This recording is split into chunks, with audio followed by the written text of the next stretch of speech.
Hello students, in this video we will solve question number 1 of exercise 1.4.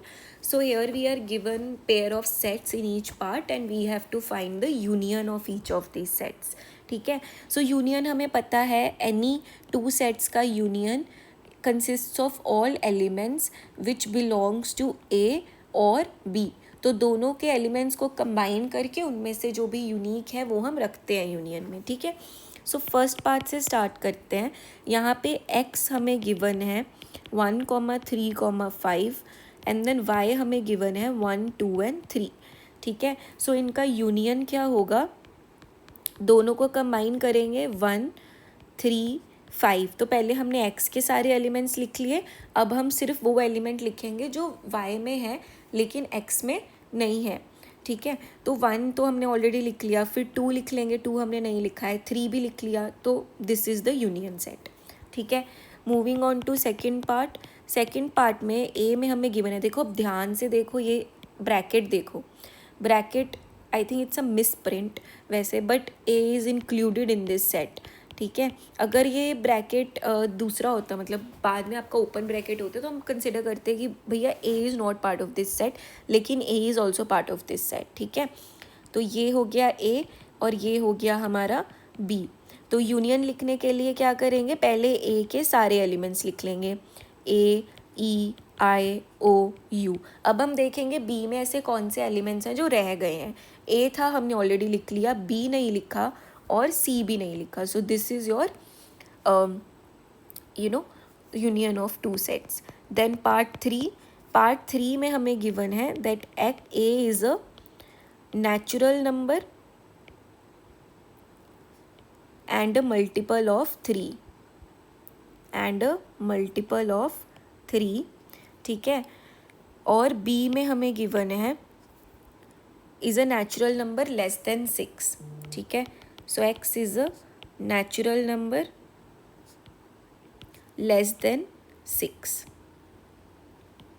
अब इनका union कैसे लिखेंगे, तो आप देखो मल्टीपल ऑफ 3 का सेट क्या बनेगा हमारा, 3, 6, 9 अप टू सो ऑन, क्योंकि हमें लिमिट नहीं दिया है, it's going up to infinity.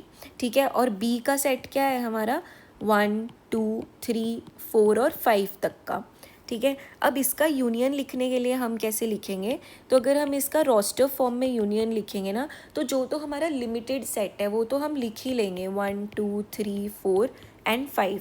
ठीक है, उसके बाद हम कैसे लिखेंगे, ये 6, 9, 12, ये सो ऑन. ठीक है, बट ये ना थोड़ा कंफ्यूजिंग हो जाएगा, रीडर को समझ में नहीं आएगा. अगर उसने पहले 5 एलिमेंट्स ही देख लिए, उसको लगेगा ये तो set of all natural numbers है. इसको फिर हम सेट बिल्डर फॉर्म में लिखेंगे. We will write A union B is a set of element x where x is a natural number. ठीक है, x is a natural number, sorry no, we will not write it like this. So x लिखेंगे, we will write या तो x is equals to 1, 2, 4 and 5 है, क्योंकि यही हमारा common element है ना, 1, 2, 4 एंड 5, जो बी में है पर ए में नहीं है. ठीक है, और मल्टीपल ऑफ 3. ठीक है, तो यूनियन क्या होगा कि मल्टीपल ऑफ 3 भी हो सकता है जो कि हमारा ए है, या फिर 1, 2, 4, 5 भी हो सकता है क्योंकि वो हमारा बी सेट के एलिमेंट्स हैं. ठीक है, moving on to fourth part. Fourth part में हमें गिवन है ए है हमारा, x is a natural number, x is a natural number and x is greater than 1 but less than equal to 6. That means 2, 3, 4, 5 and 6 are the elements. और b हमें given है that x is a natural number, x is a natural number and x is greater than 6 but less than 10. So this means it is 7, 8 and 9. तो दोनों का union क्या होगा, simple, दोनों के यूनियन में क्या आएगा, 2, 3, 4, 5, 6 और कॉमन कुछ भी नहीं है तो पूरे एलिमेंट्स ऑफ बी भी आ जाएगा. ठीक है, तो इसको अगर हमें सेट बिल्डर फॉर्म में लिखना है तो we will write x is a natural number, x is a natural number and x is greater than equal to 2 but less than 10, ठीक है, ऐसे लिख सकते हैं इसको।